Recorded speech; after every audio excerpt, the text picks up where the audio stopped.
ബോളിവുഡിൽ ഇന്ന് സൂപ്പർ താരങ്ങളായി വിലസുന്ന ചില താരങ്ങളുടെ ആദ്യ ചിത്രം സൗത്ത് ഇന്ത്യൻ ലാംഗ്വേജിലൂടെ ആയിരുന്നു. ഇത്തരം താരങ്ങൾ ആരെന്നതും അവരഭിനയിച്ച ആദ്യ ചിത്രം ഏതെന്നുള്ളതുമാണ് ഇന്നത്തെ വീഡിയോയിലൂടെ നമ്മൾ നോക്കാൻ പോകുന്നത്. പ്രിയങ്ക ചോപ്ര. ബോളിവുഡിൽ നിന്ന് വലിയ സ്ഥാനം അലങ്കരിക്കുന്ന പ്രിയങ്കയുടെ ആദ്യ ചിത്രം 2002 തമിഴിൽ പുറത്തിറങ്ങിയ വിജയ് ചിത്രമായ തമിഴൻ എന്ന ചിത്രത്തിലൂടെ ആയിരുന്നു. ദീപിക പദുകോൺ.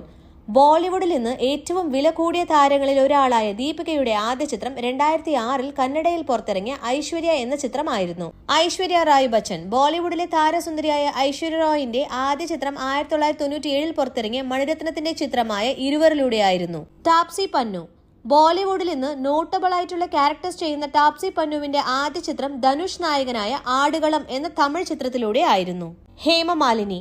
70കളിലെ താരസുന്ദരിയായ ഹേമമാലിനിയുടെ ആദ്യ ചിത്രം 1963 തമിഴിൽ പുറത്തിറങ്ങിയ ഇത് സത്യം എന്ന ചിത്രത്തിലൂടെ ആയിരുന്നു.